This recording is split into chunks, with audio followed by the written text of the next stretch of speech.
de qué están hechas estas salchichas? ¿De ave, de cerdo o de vacuno? ¿Sabes cómo se alimentan esos animales? ¿Qué come lo que tú comes? Descúbrelo en La Granja.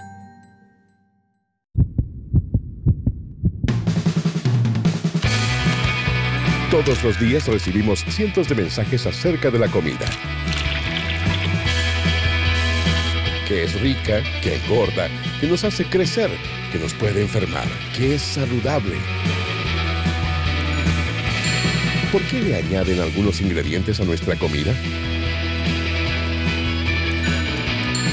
¿Qué le pasa a nuestro cuerpo cuando comemos ciertos alimentos? ¿Y tú? ¿Qué comes? ¿Qué comes?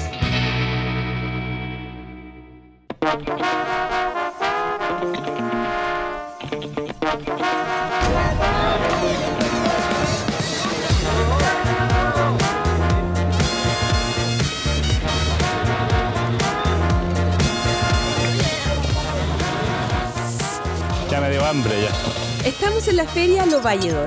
Van a tener que aguantar un poquito así, una media horita. Le hemos pedido a Rodrigo Luco, un reconocido parrillero y miembro de la Corporación Pebre, que nos ayude con una intervención. Ya va a salir. Vamos, vamos todavía.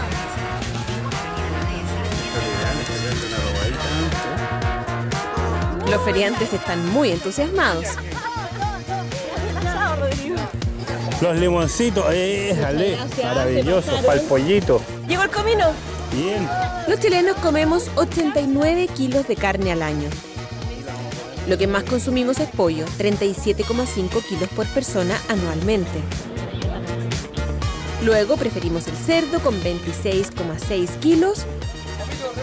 Y en tercer lugar está la carne de vacuno con 24,4 kilos. Estas preferencias van en directa relación con los precios. Mientras más barato, más consumo. Pero queremos ver qué pasa en este asado en que todo es gratis.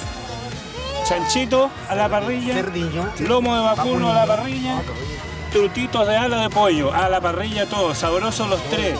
¿Por cuál se inclina cada uno?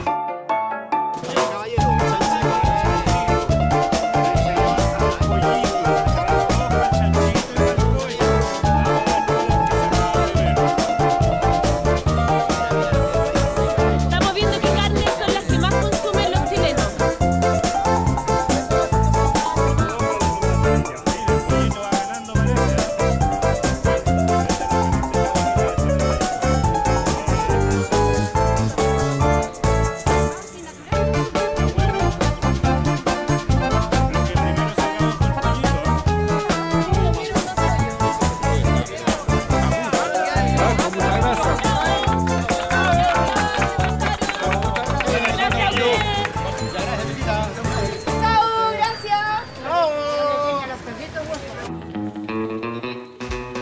La producción de pollos en Chile ha ido creciendo en la última década.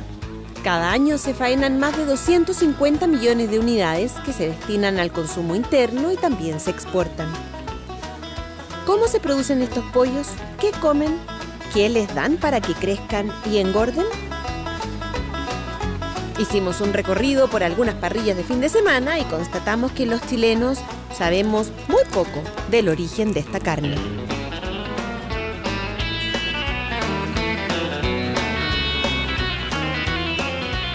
No sé, no tengo idea.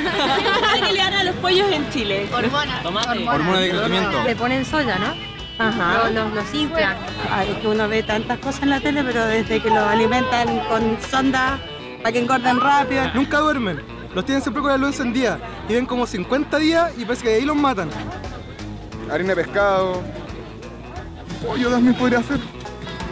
La gran mayoría de las cosas que dan de comer. Porque maíz no creo. Toda la gente come y come mucho el pollo porque además de ser barato es mucho más barata que la carne normal. De repente le inyectan hormonas, ¿no? Tienen que haber químicos, o sea, de todas maneras para engordar los pollos, tú sabes que eso es sabido, es archi sabido. Los pollos ya se han transformado como en una pechuga que cuelga, llena de hormonas, que ya no sé si es realmente un pollo.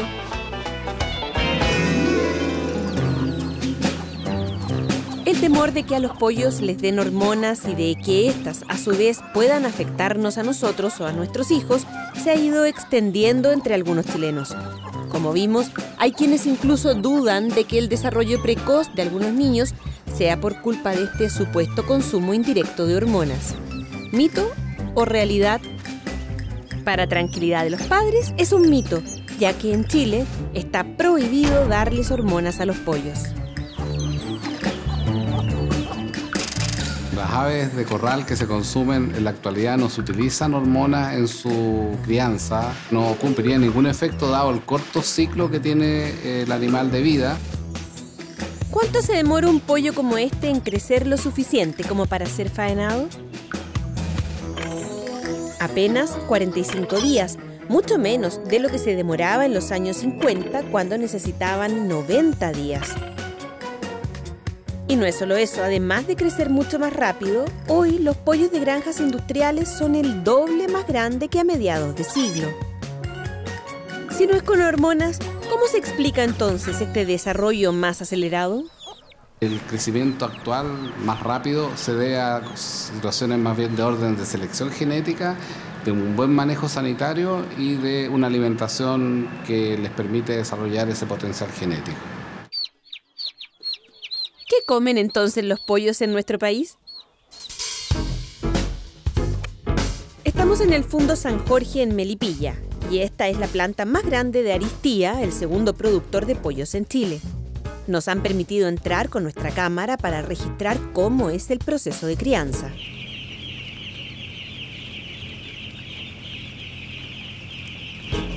En cada uno de estos galpones conviven 20.000 pollos que llegan aquí cuando tienen pocas horas de vida. Mientras son pequeños, son mantenidos a 32 grados de temperatura en invierno y verano, y las luces se controlan para asemejarse al día más largo del año. Este es el alimento que consumen. Los pollos se alimentan principalmente de granos.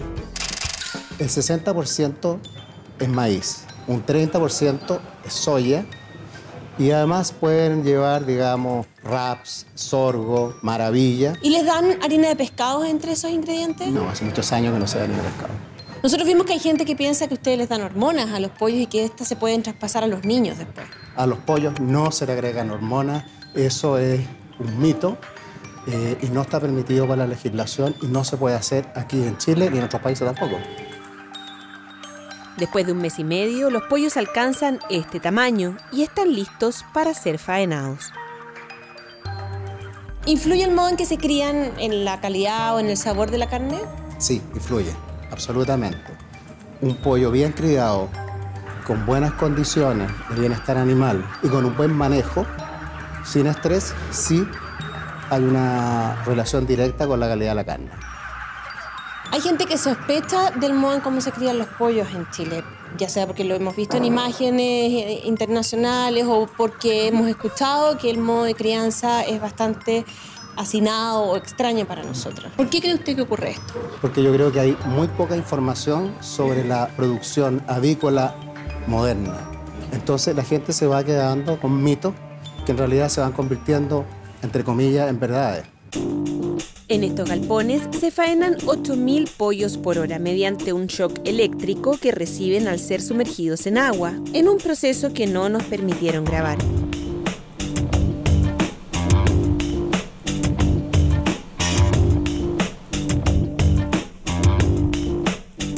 Una vez que el pollo ha sido trozado, pasa por una máquina que en el caso de esta planta filetea las pechugas que luego se empacan y se congelan para su distribución.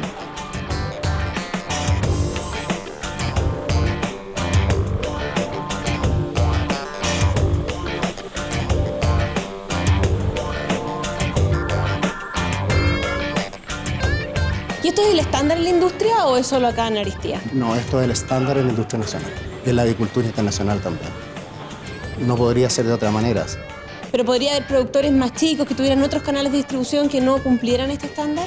No, porque las empresas son integradas verticalmente, desde la genética, abuela, reproductora, granja de incubar. Y es la única manera de asegurar la calidad desde la granja a la mesa.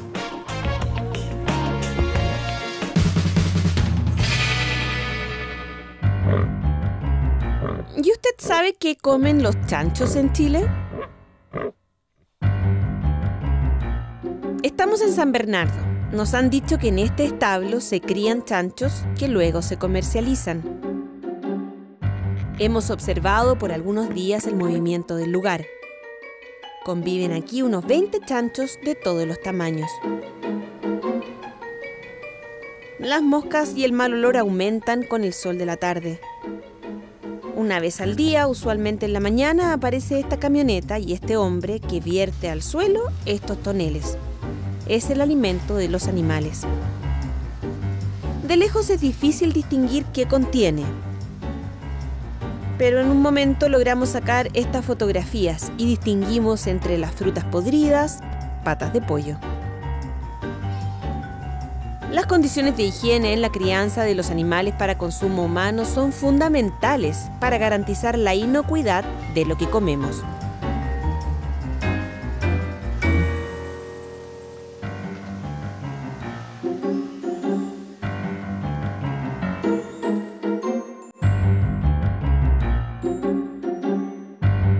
Cuando hay una producción animal con baja sanidad, como el caso que hemos visto, esa carne nunca debería llegar al consumidor, porque esa carne puede tener riesgo de que haya sido criada en malas condiciones, puede tener algún parásito y la gente puede adquirir alguna complicación infecciosa.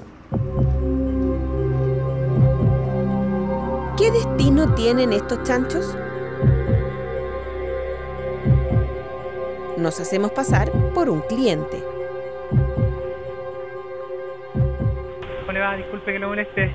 Oiga, es que el otro día anduve por acá porque quiero comprar un lechón para una despedida soltero y quería saber cuánto valen. Eso pide 50 lucas. Oye, ¿y como para faenado, lo entrega faenado, no? Mi hermano se lo pasa. ¿Ya? Cobra 15 lucas por las faenadas, explicar. ¿Usted le saca? ¿Ya?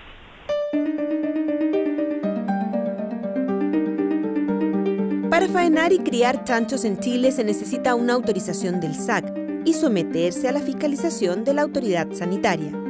El no saber la procedencia del animal, lo más probable es que esa carne en alguna manera tiene mayor riesgo de tener triquinosis, cisticercosis, tuberculosis o una contaminación asociada al proceso de faenamiento. Estamos hablando de Escherichia coli, salmonella u otros microorganismos que ponen en serio riesgo la salud de las personas consumidores potenciales.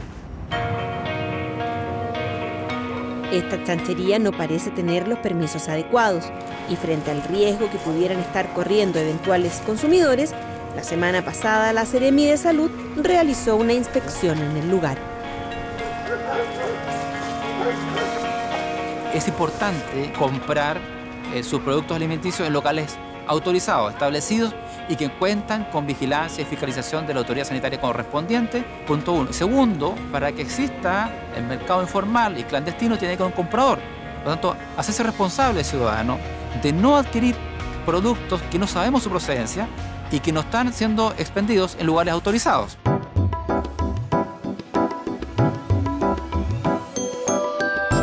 Para asegurarse de que la carne de cerdo que llega al comercio sea inocua, los productores deben cumplir varias exigencias, entre ellas respetar las restricciones de uso para ciertos medicamentos veterinarios. Pero en estos momentos, los consumidores chilenos somos vulnerables a comer una carne de cerdo que puede contener un producto que en Chile está prohibido. Se trata de un anabólico llamado ractopamina. Los anabólicos son sustancias que aumentan la masa muscular. Un buen ejemplo es lo que le pasa a los fisicoculturistas que los usan. En el caso de la ganadería, se administran con fines económicos para obtener más carne por animal. La ractopamina se usa principalmente en cerdos y ha protagonizado varias controversias internacionales por sus eventuales efectos en la salud de las personas que consumen esa carne. En 2012, varios países decidieron prohibir su uso, entre ellos Rusia, China y la Unión Europea. En Chile también se encuentra prohibida por el Servicio Agrícola y Ganadero, que es la entidad encargada de regular el uso de los medicamentos veterinarios.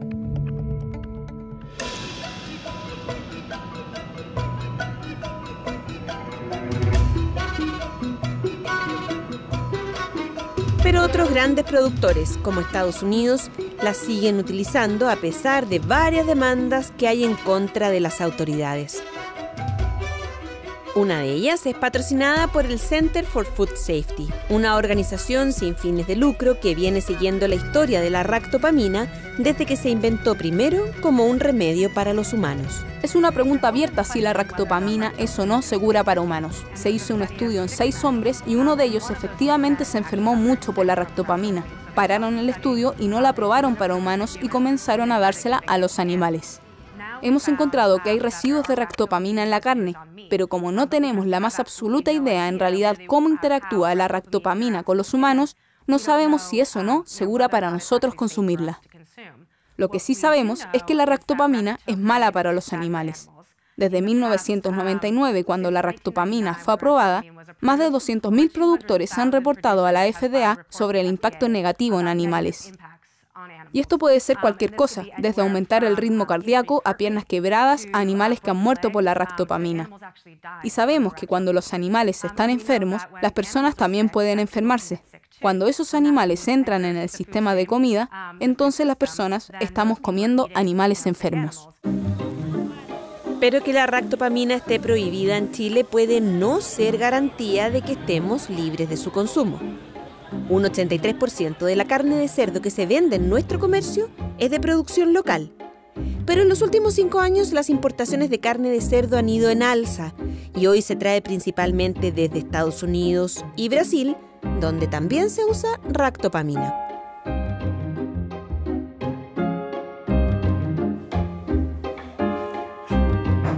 ¿Están libres esas carnes del anabólico?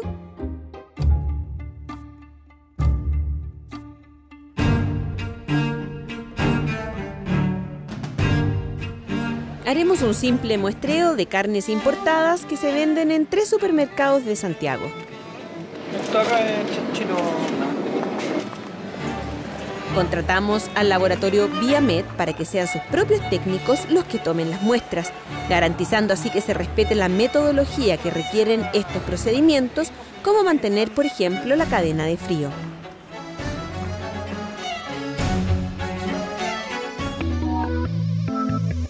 Después de una semana, nos entregan los resultados. En una de las muestras se encontraron trazas de ractopamina. Eso sí, en niveles muy bajos, que no alcanzan para ser cuantificados.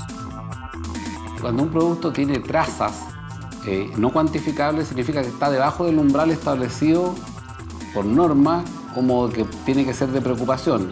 Si hubiese un consumo, y de hecho lo hay, de esas carnes, con esos niveles no detectables, no tiene ninguna consecuencia para la salud de los consumidores.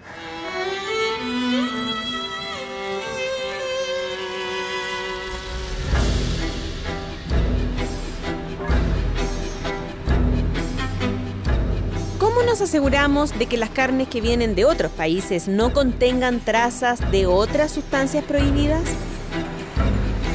Las Ceremis de Salud son las encargadas de hacer análisis de los productos que vienen del extranjero y que se consumen en el país. Pero esos análisis se hacen de manera programada o cuando se levanta una alerta sobre un determinado componente. El análisis de residuos es una especie de vigilancia programada, no es un control de partida. Lo que a uno le permite es detectar una situación y fijar políticas y estrategias para poder abordar esa situación. En otras palabras, estos análisis sirven para reaccionar cuando se detecta una sustancia prohibida, pero no previenen su consumo. El producto ya está absolutamente comercializado, no hay posibilidad de retener a la espera el análisis. Por lo tanto, esto es más que nada para detectar situaciones y fijar políticas y estrategias para poder intervenir y evitar que vuelvan a ocurrir. Y aunque como consumidores podríamos querer tener mayores certezas de que la carne que compramos no tiene trazas de anabólicos prohibidos, las autoridades aseguran que si llega a ocurrir no es para preocuparse. la cantidad es tan mínima que solamente en el consumo sostenido de niveles por sobre lo normado podría causar algún daño a la salud de los consumidores que permanentemente estuvieran bajo esa condición de riesgo.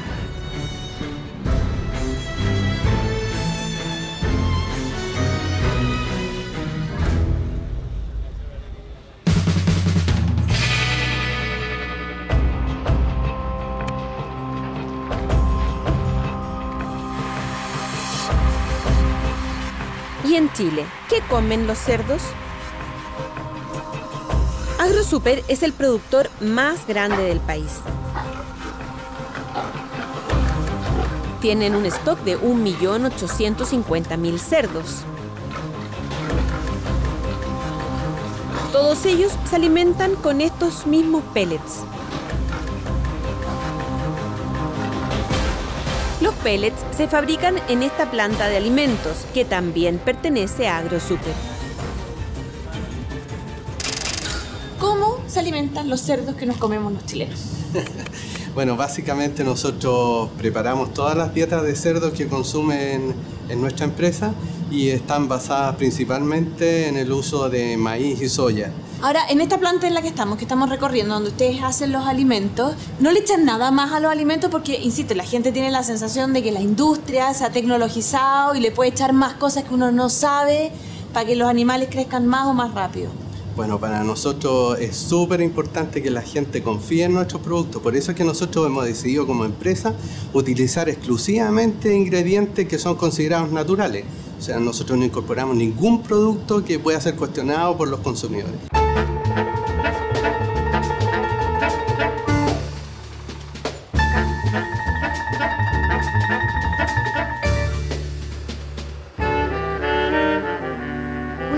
Chanchos tienen la imagen de que los dan de comer así como las sobras, ¿cierto? Incluso hay alimentos que son preparados para animales que son alimentos hechos con restos de animales. ¿Eso pasa acá?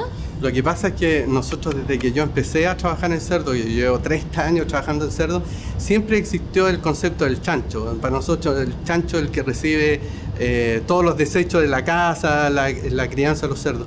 Pero nosotros siempre hablamos de cerdo porque el cerdo es alimentado como conversamos con alimentos que son inocuos, con materias primas en que nosotros les controlamos su calidad para que no les produzcan ningún daño, crezcan de buena forma y al final sea un alimento seguro para las personas. ¿Dentro de estos ingredientes se utilizan restos de animales? No, no utilizamos restos de animales. ¿Para nada? No, para nada.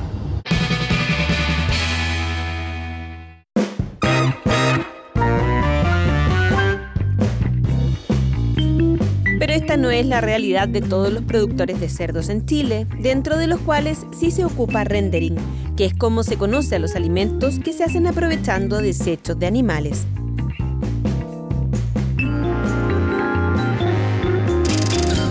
Hoy día la industria de alimentos necesita fuentes de proteína y debe buscar los distintos orígenes. Y una buena fuente de proteína, obtención de proteína, son los productos obtenidos a partir de las plantas de rendimiento o plantas de rendering que se conocen. ¿Cuáles son los productos que normalmente produce una planta de rendering? Harinas de plumas, harinas de vísceras, harina de sangre, harina de carne y hueso, y se usan en distintas especies. En Chile hay 19 plantas de rendering catastradas por el SAC. Aquí llegan los desechos animales y partidas de carne que por alguna razón no son aptas para el consumo humano. Se procesan y se convierten en harina que se utiliza luego para los pellets y alimentos para mascotas, cerdos, aves y salmones. Hay algunas restricciones que protegen, por ejemplo, a ciertos animales del canibalismo, o sea, de alimentarse con restos de su propia especie. Existen regulaciones específicas en que, por ejemplo, está prohibido el uso de proteína de origen mamífero en alimentación de rumiantes. Esta medida se impone sobre todo desde que apareció el mal de las vacas locas en Inglaterra, una enfermedad que afectaba al cerebro del ganado y que se sospecha puede haberse originado precisamente por culpa de los restos de otros mamíferos presentes en el alimento procesado. Entonces ahí nosotros tomamos ese resguardo Normalmente tú vas a ver en los sacos de los productos de alimentos terminados que utilizan proteína de origen mamífero, va a haber una leyenda que dice prohibido su uso en alimentación de rumiantes. La regulación es bastante exigente.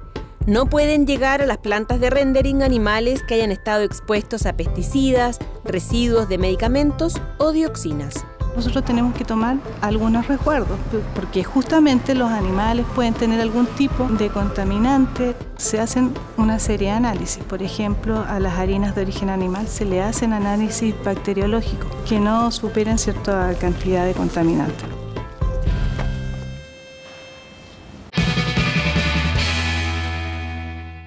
¿Y qué comen las vacas en Chile?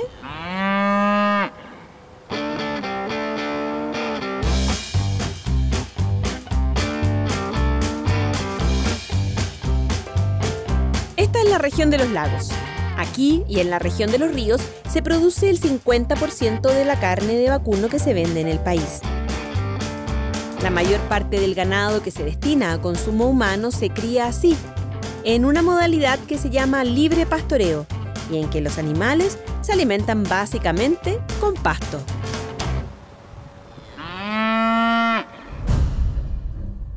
Muy distinto es lo que ocurre en otros países, como Estados Unidos, donde el modo de producción se llama feedlot o estabulación, y que consiste en encerrar a los animales y engordarlos con altas cantidades de grano. ¿Tiene alguna incidencia en la calidad de la carne el modo en que se crían los animales?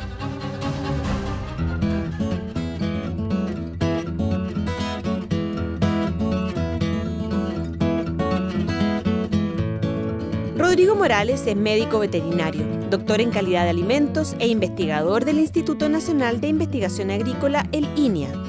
En sus trabajos ha analizado los resultados en la calidad de la carne de los sistemas de producción intensiva, como el de Estados Unidos o Australia. ¿Qué característica les da esa condición o ese tipo de engorda a los animales? Presentan una mayor grasa intramuscular. Es por eso que el corte americano que traen algunos supermercados ha tenido una gran aceptabilidad en los consumidores, porque es una carne que tiene mucho más grasa. Tiene una mayor cantidad de ácidos grasos saturados, una mayor cantidad de el trans 10. ¿Por qué las vacas producen grasas saturadas? Lo que pasa es que las vacas son rumiantes, es decir, cuando comen, tragan el alimento y después de un rato lo regurgitan, o sea, lo devuelven a la boca, lo siguen masticando y lo vuelven a tragar, en un proceso que puede repetirse hasta 20 veces. Al hacer esto, transforman el pasto en ácidos grasos saturados saludables que luego se traspasan a la leche y la carne. Pero cuando a las vacas las engordan con granos, que no es su alimento natural, además producen otros ácidos grasos, que son dañinos y similares a los que se producen en algunas industrias de alimentos. Las investigaciones que hemos desarrollado acá en INIA han determinado que la carne que presenta la mejor característica nutricional es la carne que es producida en las condiciones naturales acá del sur de Chile. Animales que son criados al aire libre, a cielo abierto y en condiciones de pastoreo. Tienen una baja cantidad de grasa intramuscular. ¿Qué es la grasa intramuscular? Es la grasa infiltrada, es el veteado que tienen los cortes. Tiene una alta cantidad de omega 3 en relación a las carnes que son criadas en otros sistemas productivos, como por ejemplo Estados Unidos, que son criadas con alta cantidad de grano. ¿Se notan al paladar estas diferencias? Los investigadores de INIA hicieron un estudio que comparó las expectativas y el gusto de los consumidores. Les hemos pedido que repitan el ejercicio. En el casino de la Universidad de las Américas someteremos a un grupo de estudiantes a una prueba del sabor. ¿En qué consiste la prueba? A ver. Estos son cortes de lomo vetado y tenemos dos niveles de infiltración graso. Un nivel que es bajo, Ajá. Se ve ahí que no tiene veteado, que son estas cositas, no sé. Se ve que es bajo, y un nivel de infiltración que es mediano. Entonces le vamos a pedir a un grupo de estudiantes que nos diga cuál de los dos prefieren. La carne veteada o infiltrada es la que tiene más contenido de grasa, como la que se produce en Estados Unidos. Veamos qué nos dicen los estudiantes. Ya, ok. Rodrigo, ¿no le vamos a echar sal ni ningún aliño? No, porque vamos a probar realmente solo evaluar el efecto del sabor. Miren, aquí tengo yo 4 tarjetas de no me gusta nada a me gusta mucho, las 4 tarjetas en base a la información que tienen.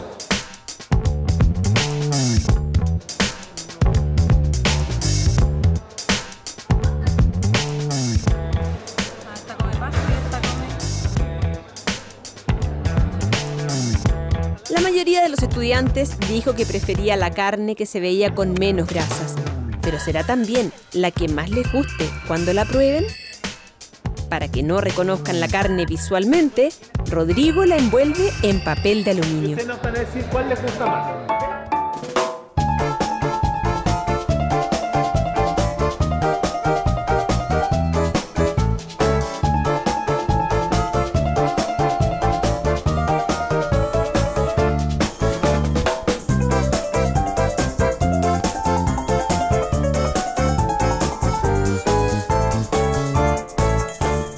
Comprobamos acá lo mismo que comprobamos en el estudio que hicimos anteriormente, en que los consumidores tienden a preferir carnes que son menos infiltradas, pero al momento de consumirlas en boca, prefieren las carnes que son más infiltradas. Raya para la suma, muchas veces podemos decir que preferimos las carnes que se ven más sanas, pero seguimos encontrando más ricas las que tienen más grasa.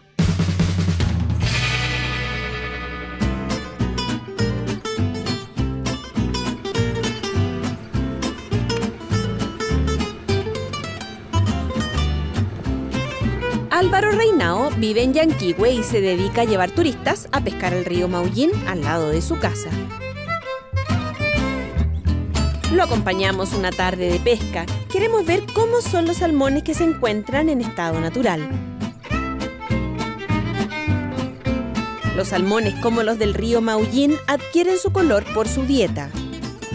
Su principal alimento son camarones de río como estos.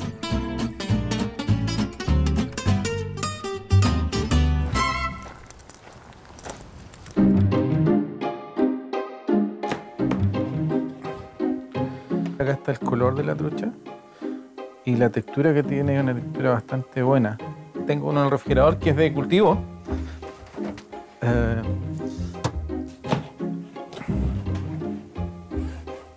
La diferencia que hay entre criadero y trucha de río es realmente grande, porque esta trucha es alimentada 90% con camarón. Los camarones tienen carotenoides, que son los pigmentos que le dan el color característico a la carne del salmón silvestre. El camarón en sí queda muy rojo, la pigmentación es 100% roja. Como se puede apreciar ahí, está totalmente rojito.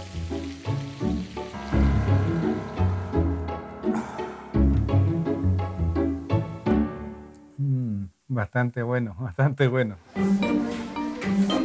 En el caso de los salmones que son criados en cautiverio, son alimentados sobre la base de harina de pescado y de soya, por lo que su carne es más parecida al gris. ¿Cómo adquieren el color anaranjado entonces? Comprando colorantes. Esta paleta muestra un abanico de tonalidades que los productores de salmón pueden elegir para sus pescados. Esta tabla se usa para determinar la coloración que tiene el salmón en su carne. Fundamentalmente tiene un uso más bien comercial o de poder destinar ciertos peces o ciertos productos a ciertos mercados dado ciertas preferencias. Lo que hace la naturaleza, incorporando en la dieta estos pequeños camarones, se hace en la producción intensiva incorporando pigmentos.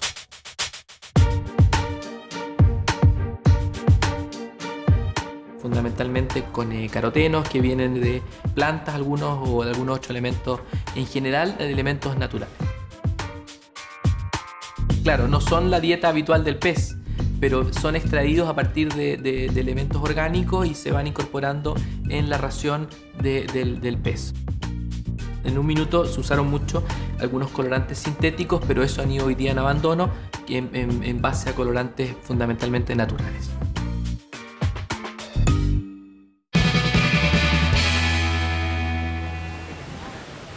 Hace 7 años, Chile llegó a ser el segundo productor mundial de salmones y la industria se convirtió en el segundo sector exportador del país. Pero todo se vino abajo el 2007, cuando los salmones se contaminaron del virus ISA, que era una anemia infecciosa. Se perdieron la producción y la mitad de los puestos de trabajo y varias empresas quebraron. Hoy la industria se está recuperando, pero los salmones siguen siendo objeto de polémica, esta vez por los efectos que por su modo de producción puedan tener en la salud de quienes los consumimos. Alex Muñoz es director ejecutivo de Oceana, una ONG que ha expresado públicamente su preocupación por las condiciones en que se cultivan los salmones en el sur de Chile.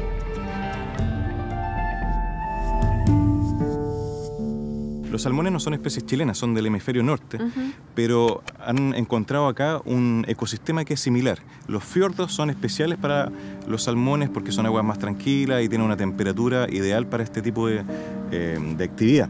Por eso que han venido a Chile y han reproducido un ciclo de vida de un salmón como si estuviera en Noruega o en Canadá, donde están en los mares y luego suben por los ríos. Eso es una forma artificial de simular la vida del salmón. El problema es que acá lo hacen tan intensivamente que en estas balsas jaulas ponen miles y miles de salmones para reproducirlos y así aumentar sus rentabilidades. Ahora, eso no es una práctica sostenible, porque como tienen tan poco espacio y hay tantas enfermedades, los salmones empiezan a afectar a todo el medio ambiente y con los químicos también pueden afectar a las personas. ¿Pero qué químicos usan? Los salmones son afectados por virus, por bacterias y por parásitos. Las bacterias son las que requieren los antibióticos para ser combatidas y los parásitos se combaten con otro tipo de químicos que son también muy perjudiciales, especialmente para el medio ambiente.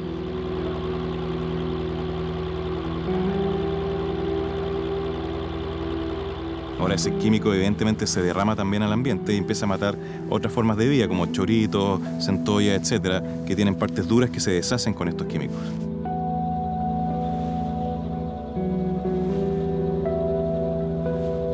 En el mar y los canales cercanos a Puerto Montt y Chiloé hay 351 granjas salmoneras. En ellas hay miles de peces que comparten el espacio y el agua con la fauna del lugar y también con otras actividades productivas, como los cultivos de choritos. Eugenio Yocota es vicepresidente de la Asociación de Cultivadores de Moluscos de Calbuco y representa la preocupación que tienen por el uso de químicos en las salmoneras. Y eso puede tener un efecto en toda la flora y fauna que rodea los centros de cultivo. Y eso a la larga afecta porque el chorito, la especie que nosotros cultivamos, que es una especie nativa, es un cultivo orgánico, por lo tanto, cualquier elemento químico adicional que no sea del propio ecosistema, indudablemente que afecta la calidad de orgánico de nuestro cultivo. Los químicos se usan para controlar parásitos como estos. Este es el piojo de mar o Caligus, que se encuentra naturalmente en todo el medio ambiente. Sin embargo, acá las salmoneras operan como un jardín infantil, como cuando llega un niño con piojos y empieza a contagiar a todos. Bueno, acá pasa exactamente lo mismo. Los salmones que están acá en estas jaulas están llenos de estos piojos de mar. Pero esto que se ve bien fuerte, ¿nos afecta a nosotros como consumidores de alguna manera que los salmones que compramos hayan tenido estos piojos? ¿De alguna manera tiene algún impacto en la salud de los consumidores? Los piojos en general no son el problema para la salud de las personas, pero sí puede ser los químicos que se usan para combatir el piojo.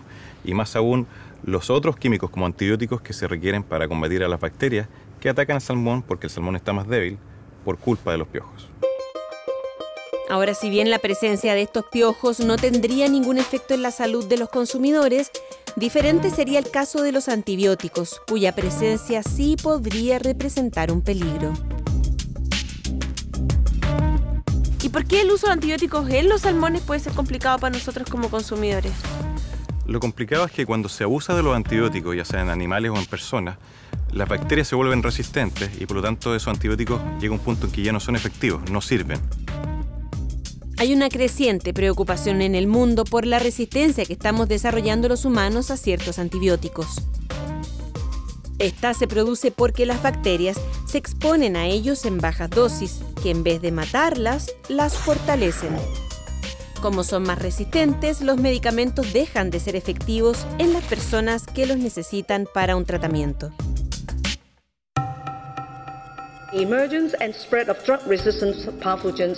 Hace justo un año, la Organización Mundial de la Salud lanzó una alarma y aseguró que la resistencia se centra en 7 bacterias responsables de infecciones como la septicemia, la diarrea, la neumonía, las infecciones urinarias y la gonorrea. Según la OMS, si no se toman medidas urgentes en la forma en cómo se están usando los antibióticos hoy en día, estas infecciones pueden volver a convertirse en enfermedades mortales.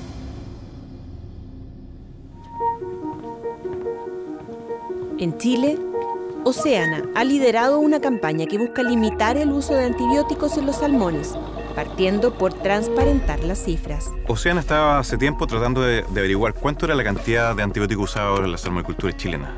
No había información oficial y ese año, el 2010, por primera vez obtuvimos un informe del gobierno, del ministro de Economía de la época, que dijo que el año 2007 y el 2008 se habían usado más de 385.000 kilos de antibióticos cada año. Eso es harto poco, porque para mí es como una cifra nomás. Eso es una cantidad tremendamente alta.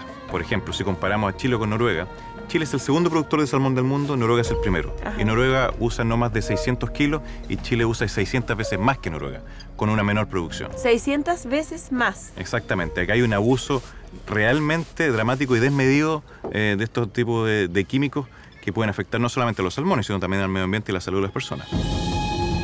¿Y qué dice la industria de todas estas críticas? Salmón Chile es la asociación gremial que agrupa a 48 empresas del rubro. Felipe Manterola es su presidente. Para esta entrevista nos permiten grabar una piscicultura, que es donde nacen y se crían los salmones durante 7 meses de vida, antes de ser trasladados al mar.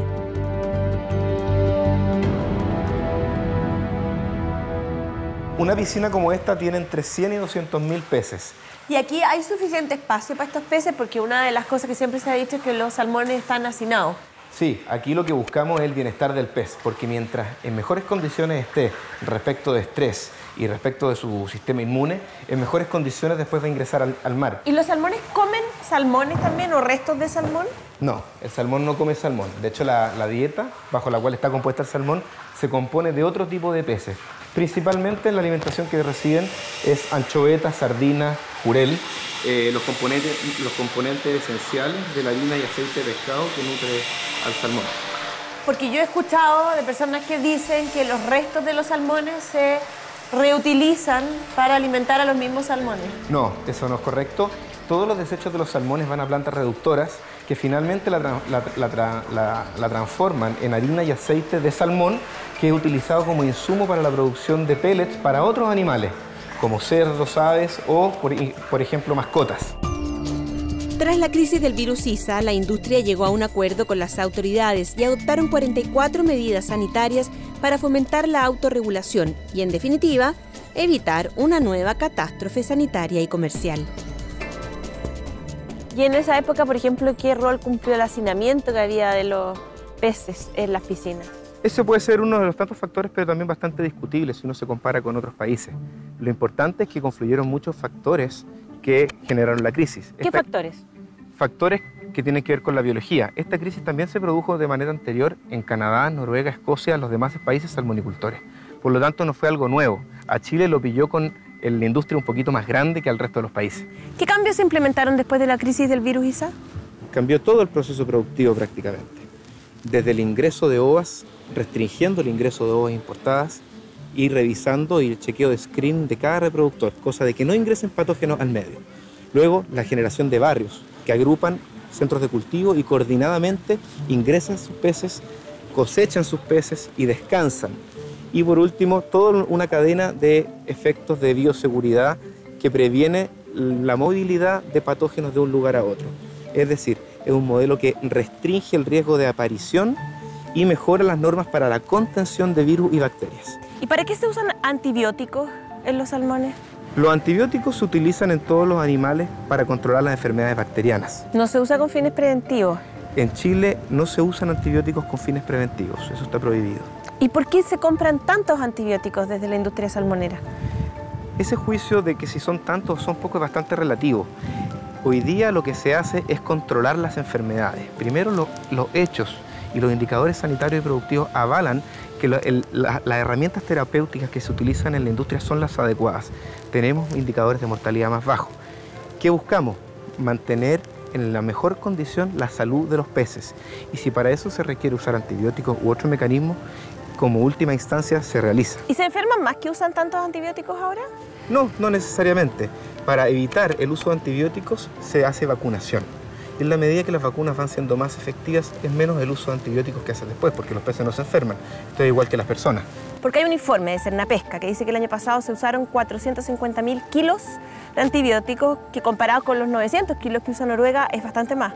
Eso es relativo, porque la verdad es que en Noruega no existen enfermedades bacterianas como las que tenemos en Chile. Por lo tanto, cualquier comparación que hagas con Noruega respecto al uso de antibióticos va a parecer desproporcionada. Lo que importa es que en el producto final no existen trazas de antibióticos y existe un programa de gestión de residuos sumamente riguroso que lo lleva Cernapesca y lo fiscaliza ellos a través del laboratorio oficial con la Universidad de Chile.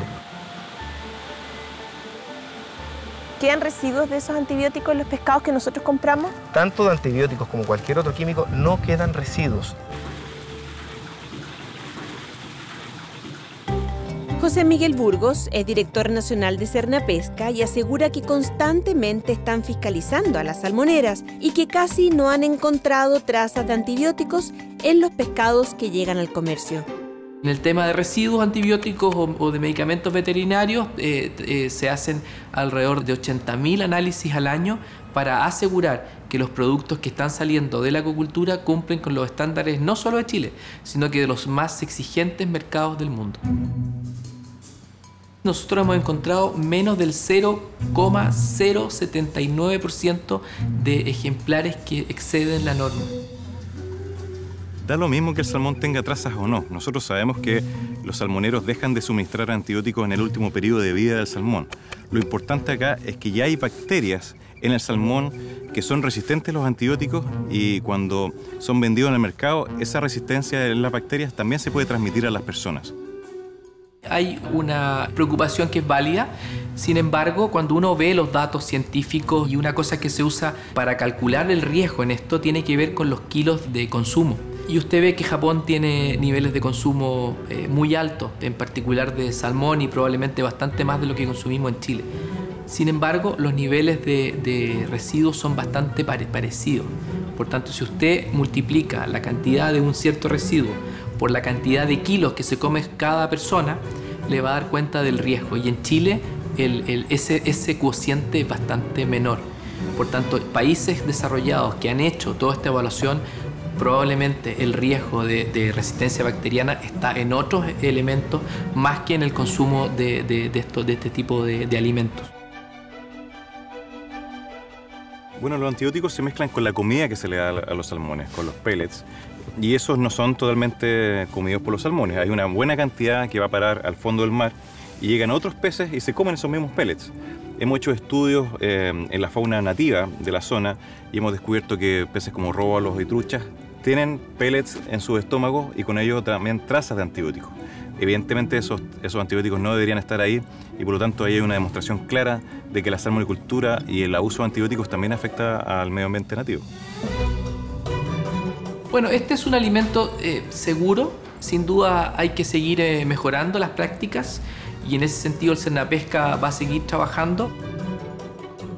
Yo creo que claramente la regulación que hemos estado desarrollando en el último tiempo apunta a disminuir la densidad, es decir, los kilos por metro cúbico, mejorando el manejo sanitario y permitiendo que a la vez los peces crezcan más saludables y por tanto tengamos que usar una menor cantidad de fármacos para el control de las enfermedades.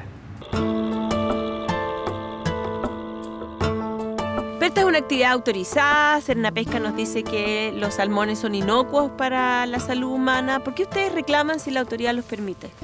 Eso se debe a que las leyes chilenas son mucho más relajadas que otros países donde se protege efectivamente la salud de las personas y el medio ambiente.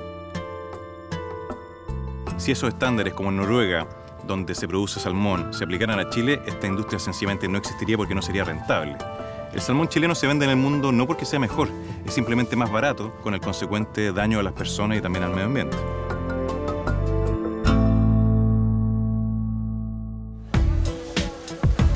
Más o menos ajenos a toda esta polémica, los chilenos seguimos comprando salmón.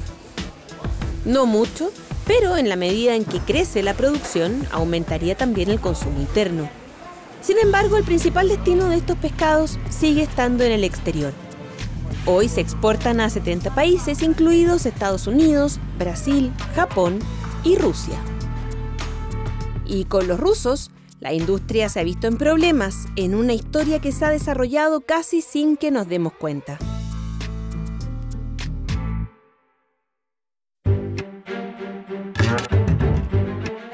En noviembre del 2014, los rusos aterrizaron en Chile para visitar las salmoneras. Querían verificar las condiciones de producción antes de seguir comprándonos salmones. Hizo una auditoría a centros y a plantas de proceso, viendo dos cosas, la realidad particular de cada centro, pero también el sistema de control veterinario que Chile tiene.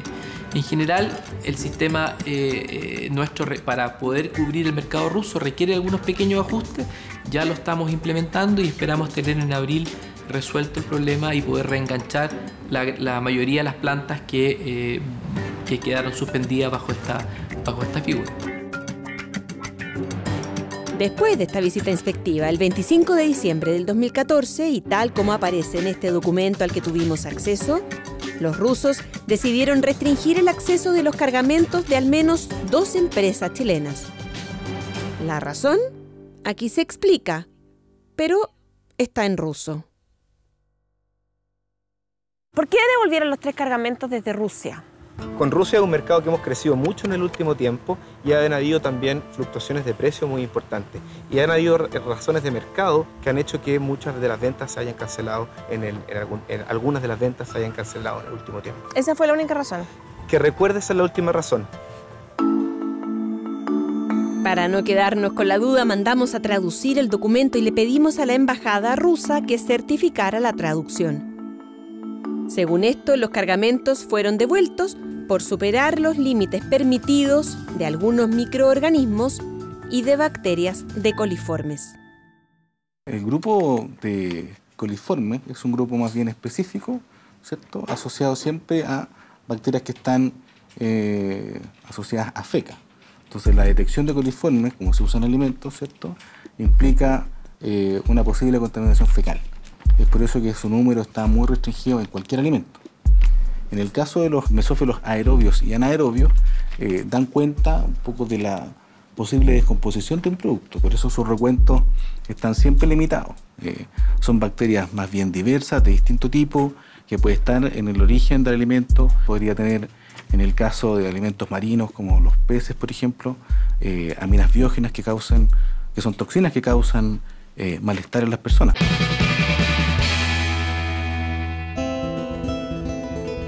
Buscando cómo mejorar los sistemas de producción y evitar el uso de antibióticos en los animales, el INTA está desarrollando una alternativa. Se llama fagoterapia y permite tratar las enfermedades sin los efectos adversos de los medicamentos. Un fago es un pequeño virus capaz de matar a la bacteria que está causando la enfermedad del salmón y mata solo a la bacteria específica sin afectar al resto. Los antibióticos tienen un tiempo de permanencia dentro de un sistema, pez, persona, planta, lo que sea, y necesitan ser eliminados del sistema antes de que se haga o se comercialice un producto. En cambio, la fagoterapia, el fago, cuando desaparece el patógeno ya no tiene dónde reproducirse, se libera y además es inocuo, entonces no es un químico. Y la fagoterapia puede ser una alternativa a los antibióticos en acuicultura y en otros sistemas. En el INTA afirman que esta técnica de la fagoterapia no se ha aplicado en la salmonicultura en ningún otro país. Pese a ello, ya hay algunas empresas que están interesadas en adoptarla. Pero se necesita tiempo, al menos 5 años más de investigación.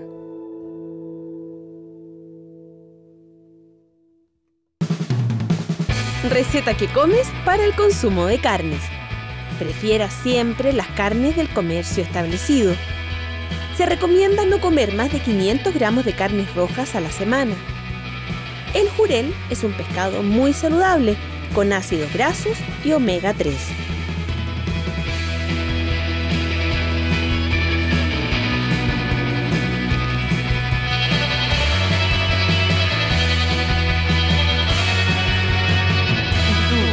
¿Qué comes?